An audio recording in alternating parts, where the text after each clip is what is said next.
একদিকে তুরস্কে চলছে যুদ্ধবিরতি নিয়ে শান্তি বৈঠক, অন্যদিকে রাশিয়ায় বড় হামলা চালালো ইউক্রেন। রবিবার রাশিয়ার ইরকুটস্ক অঞ্চলের স্রেডনি জনবসতির কাছে অবস্থিত ওলেনিয়া বিমান ঘাঁটি লক্ষ্য করে বড়সড় ড্রোন হামলা চালায় ইউক্রেন। নিশানায় ছিল আরও 3টি বিমান ঘাঁটি। ইউক্রেনের অভ্যন্তরীণ নিরাপত্তা সংস্থার দাবি, বেছে বেছে সামরিক বিমানগুলিতে হামলা চালানো হয়। গুড়িয়ে দেওয়া হয় 40-এরও বেশি রুশ সামরিক বিমান। আগে থেকেই ট্রাকে করে রাশিয়ায় পাঠিয়ে দেওয়া হয়েছিল বিস্ফোরক বোঝাই ড্রোনগুলিকে রাখা হয়েছিল সারি সারি কাঠের বাক্সে। প্রতিটি বাক্সে কাঠের ঢাকনার বদলে ছিল ধাতব প্লেট। রাশিয়ার প্রতিরক্ষা ব্যবস্থার চোখে ধুলো দিয়ে পরিকল্পনা মাফিক ট্রাকগুলিকে রাশিয়ার 4টি গুরুত্বপূর্ণ বিমান ঘাঁটির কাছাকাছি নির্দিষ্ট জায়গায় পাঠিয়ে দেওয়া হয়। সময়মতো রিমোটের সাহায্যে দূর থেকে সরিয়ে দেওয়া হয় ধাতব প্লেটের আবরণ। কাজ শুরু করে দেয় ড্রোনগুলি। ইউক্রেন সেনার অপারেশন স্পাইডার ওয়েব অভিযানের অনুমোদন দেওয়া হয়েছিল বছর দেড়েক আগে। তারপর থেকে চলছিল প্রস্তুতি। কিন্তু কোন কৌশলে রবিবার দুপুরের ড্রোন হামলায় 40টিরও বেশি রুশ সামরিক বিমান ধ্বংস করল ইউক্রেন? সেই রণকৌশল ফাঁস করলেন ইউক্রেনের প্রেসিডেন্ট ভলোদিমির জেলেনস্কি। গোপন অভিযানের নাম দেওয়া হয়েছিল স্পাইডার ওয়েব।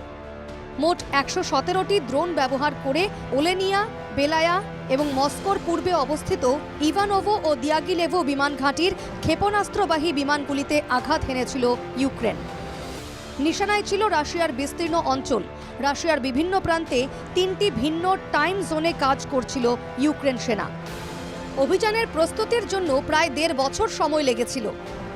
আত্মবিশ্বাসের সঙ্গে বলা যেতে পারে যে এই অভিযান সব দিক থেকেই ছিল অনন্য। ইউক্রেনের কাছে রাশিয়া যোগ্য জবাব পেয়েছে।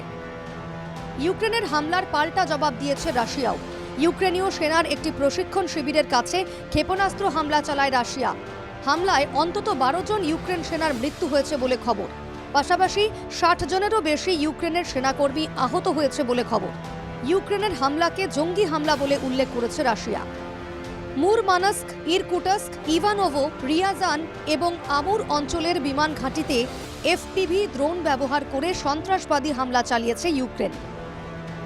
ইভানোভো, রিয়াজান এবং আমুর অঞ্চলের সামরিক বিমান ঘাঁটিতে সমস্ত সন্ত্রাসবাদী আক্রমণ প্রতিহত করা হয়। ইউক্রেনের হামলায় সামরিক ও অসামরিক কর্মীদের মধ্যে কোনো হতাহতের ঘটনা ঘটেনি। ইউক্রেনের 306 ড্রোন ধ্বংস করা হয়। ওর মধ্যে 206টি ড্রোন প্রতিরক্ষা এলাকায় প্রবেশের আগেই ধ্বংস করা হয়। তুরস্কের ইস্তানবুলে মস্কো এবং কিভের শান্তি আলোচনার আগে ইউক্রেনের এই হামলায় বদলে গিয়েছে সমস্ত সমীকরণ। Bureau report, NKTV Bangla.